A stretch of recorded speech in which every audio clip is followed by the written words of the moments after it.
রবিবার রাজ্য সফরে আসেন রাবার বোর্ডের চেয়ারম্যান ডক্টর এস ধানিয়া। রাজ্য সফরকালে তিনি ত্রিপুরায় রাবার চাষ উন্নয়নের জন্য মুখ্যমন্ত্রীর সাথে সাক্ষাৎ করেন। ত্রিপুরা রাজ্যের রাবার চাষ সম্পর্কে বিস্তারিত আলোচনা করেন। রাজ্যের রাবার চাষ উন্নয়নের পরিকল্পনা খতিয়ে দেখে বুধবার সফরের চতুর্থ দিন আগরতলা প্রেস ক্লাবের সাংবাদিক সম্মেলন করে কথা জানান রাবার বোর্ডের chairman doctor S dhania.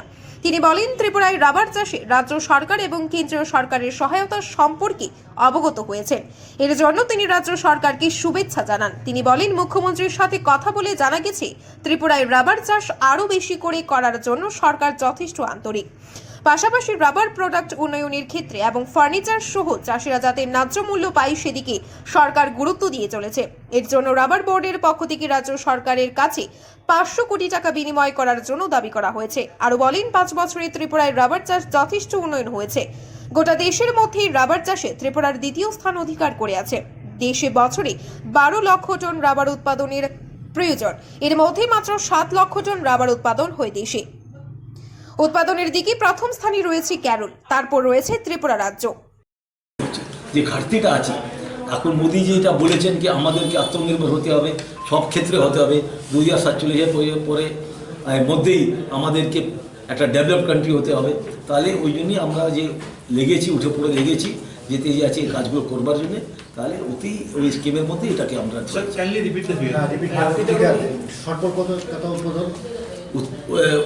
Consumption হচ্ছে 12.5 লক্ষ টন। 12.5 লক্ষ টন। হ্যাঁ, আর উৎপাদন হচ্ছে 7.5 লাখ টন। মানে রিকোয়ারমেন্ট 12.5 লক্ষ টন। হ্যাঁ, এই জন্য না নর্থ ইস্ট দেশে, ভারতবর্ষে। নর্থ ইস্টে কি অবস্থা? নর্থ ইস্টে যে আছে এখন সব থেকে ত্রিপুরা যে আছে এগিয়ে গিয়ে দ্বিতীয় স্থান যে আছে গ্রহণ করেছে। এটা কেরলে প্রথম রয়েছে। ত্রিপুরার এককভাবে যে আছে ত্রিপুরার 1 লক্ষ টনের কাছাকাছি এদের উৎপাদন ক্ষমতা হয়ে গেছে। ত্রিপুরা আরও বাড়ছে। আর এখানে যে উৎপাদন ক্ষমতা বেড়ে গেছে, এতে যে আমরা যে রাবার শিটগুলো তৈরি করছি, ল্যাটেক্সে যে প্রোডাক্টগুলো তৈরি করলে আমাদের চাষিরা কি এখানকার লোকেরা যে রোজগার পায়, ওর জন্যই আমরা মুখ্যমন্ত্রীর কাছে গিয়েছিলাম। 1 লক্ষ টন। নর্থ ইস্টে নর্থ ইস্টে 2 লক্ষ, 2 লক্ষ টন একটা পুরো কাছাকাছি।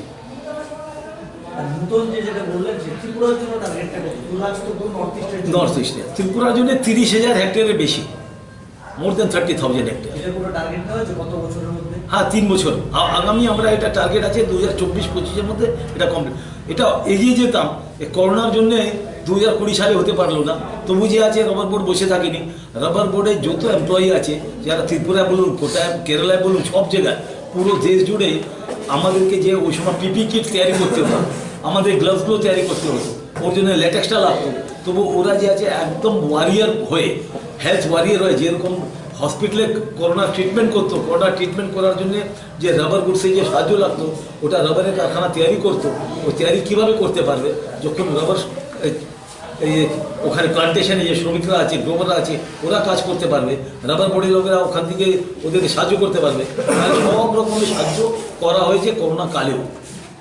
এটা কত শ্রমিক রাবারের উপর নির্ভরশীল, জীবিকা নির্বাহ করে? শ্রমিকদের 1 লাখ শ্রমিকের মতন আছে।